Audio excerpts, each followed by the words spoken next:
સર્વને મારા જય શ્રી કૃષ્ણ. આપ સર્વેનું મારી યુટ્યુબ ચેનલમાં હાર્દિક સ્વાગત છે. આજે આપણે કુંભ મેળાનું મહત્ત્વ તથા ગંગામાં ડૂબકી લગાવતી વખતે આ વાતનું ખાસ ધ્યાન રાખવું કે કઈ રીતે ડૂબકી લગાવવી તથા કુંભ મેળામાં શું કરવું જોઈએ.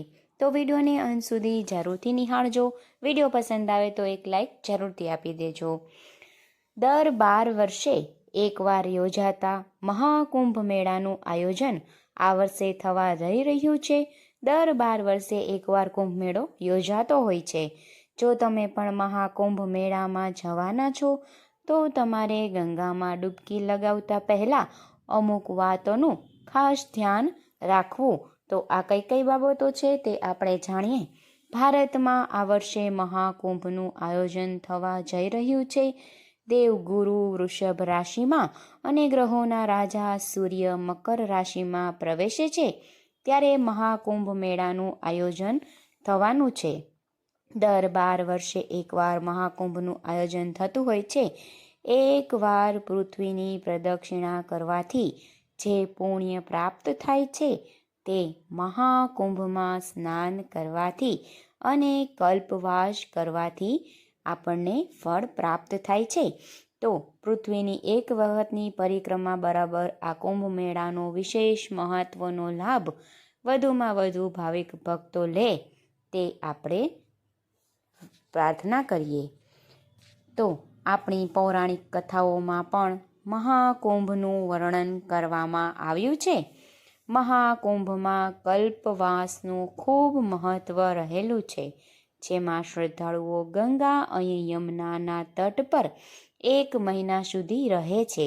આ વ્રત માગશર મહિનામાં શરૂ થાય છે, જેમાં ઘણા નિયમોનું પાલન કરી શ્રદ્ધાળુઓ તેમની ઈચ્છા અને ઇન્દ્રિયો પર નિયંત્રણ રાખવું પડે છે. જો તમે પણ કુંભ મેળામાં સ્નાન કરવા જવાના તો તમારે અમુક વસ્તુઓનું ખાસ ધ્યાન રાખવું જોઈએ. ક્યારેય પણ જે જગ્યાએ સાધુ સંતો સ્નાન કરતા હોય તેવી જગ્યાએ સ્નાન ન કરવું જોઈએ. તેઓ સ્નાન કરી લે ત્યારબાદ આપણે ત્યાં સ્નાન કરવા જવું જોઈએ.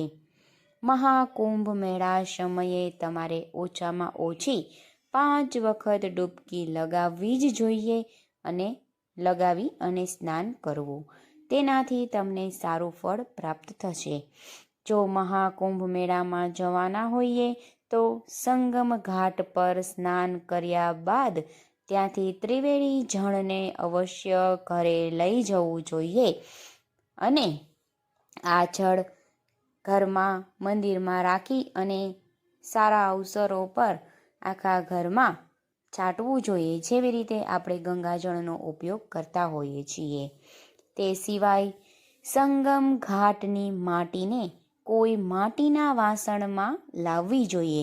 તો આ એક ખાસ વાત કે જે લોકો કુંભ મેળામાં જવાના હોય તે લોકોએ કોઈ એક નાનું એવું માટીનું વાસણ લઈ જઈ અને સંગમ ઘાટની માટીને સાથે લાવવી જોઈએ, જેને તમારા ઘરના મુખ્ય દ્વાર અને પૂજાની જગ્યાએ મૂકવી જોઈએ.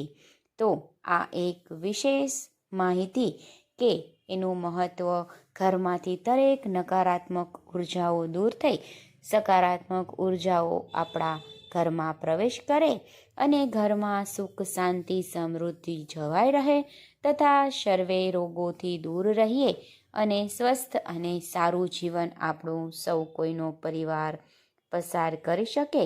તો આ એક કુંભ મેળાનો વિશેષ મહાત્મય તથા 5 ડૂબકી લગાવવાનું ખાસ મહત્ત્વ અને સંગમ ઘાટનું જળ તથા માટી લાવવાનું એક વિશેષ મહત્ત્વ હોય છે. તો આજના વિડીયોમાં મેં તમને આ માહિતી આપી કે આ 3 બાબતોનું ખાસ ધ્યાન રાખવું. તો માહિતી કેવી લાગી તે કોમેન્ટમાં જરૂરથી જણાવજો.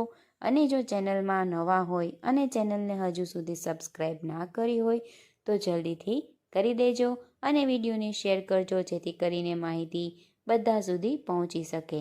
બધાને મારા જય શ્રી કૃષ્ણ.